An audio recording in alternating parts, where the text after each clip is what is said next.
I can't get my kids out of the fucking school. Well, it's not what you know, it's what you can prove in court. Did you get tired of being all that you could be? No, I'm still all I can be. Yeah, we'll see about that. I'm not gonna let this stand. I'm the sheriff here. I'll tell you what'll stand. Now, one man won't back down. Guess that changes our relationship a bit, huh? Whoever did this left him for dead. Sheriff's up for re-election. Maybe we could take his job. What's the problem, Sheriff? Get your taillights fixed. What's wrong with my taillights? They're broken. You're gonna get hurt. Stand up. Do it. Sheriff, are you home? Fight back. Walk tall. This is my town. It's not vengeance. No, it's not vengeance. It's punishment. Guys, Jason with Minnesota News now out here in front of Plymouth Middle School.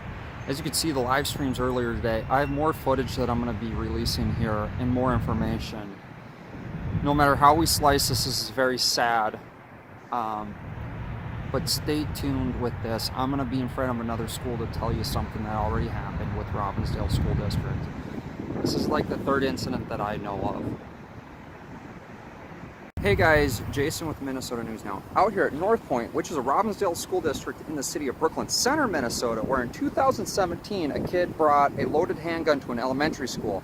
So in 2017, we've known about all this. This school district is not unfamiliar with these situations. So you've seen how they handled it in Plymouth earlier. I even have more footage, and I'm tearing into this.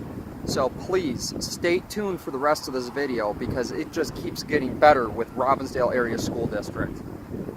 Hey guys, Jason with Minnesota News now. Now I'm out here in front of the district headquarters of Robbinsdale School District. There was another incident that I haven't even had time to jump on from about a year and a half ago, 2 years ago. It's been a little over 2 years now, where a student attacked another student from behind. And the follow-up behind this was I asked if the student that was the aggressor, the only aggressor, literally in the lunchroom, the student came up punching this other student from behind. The school district suspended the one that attacked the victim for 2 days. There was a restraining order against this student. There was charges pressed. There were the whole thing was so messed up. But that violent student was allowed to return, and when questioned, the assistant principal, they said their hands are tied. And if they suspend every kid for doing something like that, they're going to have to suspend every kid in the school. I'm sorry. Do they really care? Do they care about your student safety? I mean, they're more concerned about the kids wearing a face mask than an active shooter in school, right?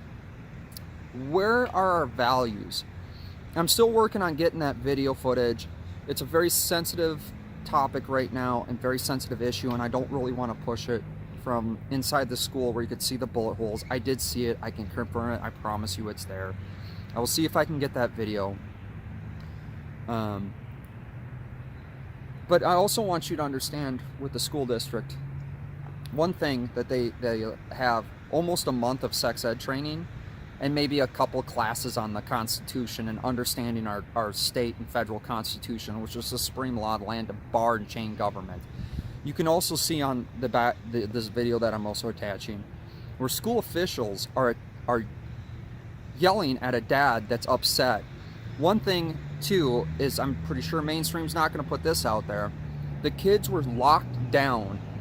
The shooter was arrested at 9:30 a.m. The incident happened at 8:44, and 45 minutes later, the shooter's in custody. The incident's over. They have the kids locked down, where the kids are in this school, literally refused to use. They refused bathroom usage. They had to urinate and defecate on themselves, poop and pee on themselves, inside that school. Why they're traumatized by what just happened. Majority of the kids were inside of the lunchroom, and this incident happened just outside in the hallway next to the lunchroom. These kids heard it, they seen it, they felt it in school. Robbinsdale School District has a huge issue with keeping kids safe. This is not the only incident that's happened. again, you guys are the public. This is a public school. The public has the ability to change what's going on. We're going to wait for the official statements that come out. And again, Plymouth Police was in charge of that. That happened in the city of Plymouth, Minnesota. This is actually, I believe, in the city of New Hope, where their district headquarters are. It's a big school district, multiple schools, multiple incidents. I had my own issues with them after I ended my live stream, my second live stream. I was literally walking back to my truck and caught that. I also have an interview with a dad that was telling me about this information. They held the kids for 3 hours. With the mom was sitting there wanting to get the kids out. I'll let you hear it from the dad's own mouth. So my name's Jason. My channel's Minnesota News Now on YouTube. So I woke up to this too with you guys. So I know you said your wife was up there for like 4 hours. My wife's right here. They finally let my son out. You finally got your There son. were kids peeing their pants in the classroom because teachers wouldn't let them go to the bathroom. That kid was apprehended at 9:30. Explain to me, what do they do if there's a fire? Does it take 5 hours to get kids out of school? Apparently. This is pathetic. You know Chief Fadden with Plymouth PD? I think he's handling this. I'm going to be up there talking to him too. Well, I talked to the chief of police in another town nearby, and he said people would be fired for this. Yeah. Well, nobody will get fired. My kid's never stepping foot in that school again. Well, I'm going to stay on it. You can reach out to me, and I'll stay in contact with you. Again, I appreciate all your guys' support. I'm going to stay on things. I'm going to do my best to get to it. I want to just say, speaking from a firefighter's point of view, someone that's dealt with high risk, I've done fire, EMS, hazmat, and confined space rescuing. I understand high tense situations. But keep in mind, there's training. And what you've seen on my live streams looks like a bunch of chickens with their heads cut off. It looks like they had no idea what they were doing, no clue what they're doing. This school district has dealt with guns that have been brought by kids in the schools. This is not new to this district. It seemed like they had no idea what the hell was going on. I'll be honest with you, no one seemed to know what was going on. This is a public school. You as the public have the right to talk about it.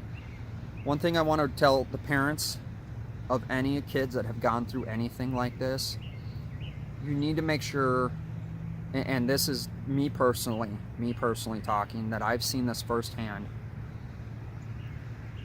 Please get counseling for your kids, because what they've witnessed and what they've been through, it's going to be hard as an adult to process all this.